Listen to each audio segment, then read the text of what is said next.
మునుగోడులో మరో 4 రోజుల్లో ఎన్నికలుండగా బీజేపీ అభ్యర్థి రాజగోపాల్ రెడ్డి చీకటి బాగోతాన్ని కాంగ్రెస్ పార్టీ బట్టబయలు చేసింది.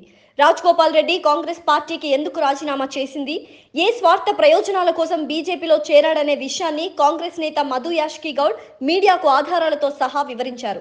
రాహుల్ గాంధీ భారత్ జోడో యాత్ర రంగారెడ్డి జిల్లాలో ప్రవేశించిన సందర్భంగా యాత్రకు స్వాగతం పలికి పాదయాత్రలో పాల్గొన్న మాజీ ఎంపీలు మధు యాష్కి గౌడ్, పొన్నం ప్రభాకర్ ఇతర నేతలు అక్కడే మీడియా సమావేశం ఏర్పాటు చేశారు. రాజగోపాల్ రెడ్డి బొగ్గు కాంట్రాక్ట్ గుట్టును బహిర్గతం చేశారు. కోమటిరెడ్డి రాజగోపాల్ రెడ్డి భార్య లక్ష్మి, కుమారుడు సంకీర్తన్ రెడ్డికి 99.9% వాటాలున్న సుసి ఇన్ఫ్రా కంపెనీకి బీజేపీ నేతృత్వంలోని కేంద్ర ప్రభుత్వం జార్ఖండ్లోని చంద్రగుప్త్ బొగ్గు గనుల కాంట్రాక్ట్ను అప్పగించిందని, రాజగోపాల్ రెడ్డికి చెందిన సుసి ఇన్ఫ్రా సంస్థతో బీజేపీ క్విడ్ ప్రోకో డీల్ కుదుర్చుకుందని తెలిపారు. ఫలితంగా రాజగోపాల్ రెడ్డి కాంగ్రెస్ పార్టీకి ఎమ్మెల్యే పదవికి రాజీనామా చేసి బీజేపీలో చేరారని చెప్పారు.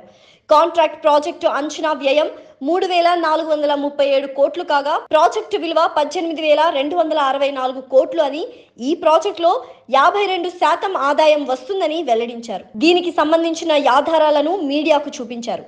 మొదట అదానీకి కేటాయించిన ఈ బొగ్గు గనుల కాంట్రాక్ట్ను అర్ధాంతరంగా రద్దు చేసి నష్టాల్లో ఉన్న రాజగోపాల్ కంపెనీకి ఇచ్చిందని తెలిపారు.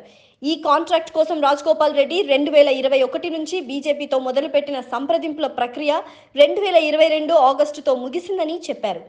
దీనివల్ల మునుగోడు ప్రజలపై ఉప ఎన్నిక భారం పడిందన్నారు. మొత్తం మీద పోలింగ్కు సరిగ్గా 4 రోజుల ముందు రాజగోపాల్ రెడ్డి రాజీనామా వెనుక దాగి ఉన్న రహస్యం, కాంట్రాక్ట్ ఒప్పందాన్ని తన పూర్వ స్నేహితులే బయట పెట్టడం రాజగోపాల్ రెడ్డికి పెద్ద డ్యామేజ్ అని చెప్పాలి.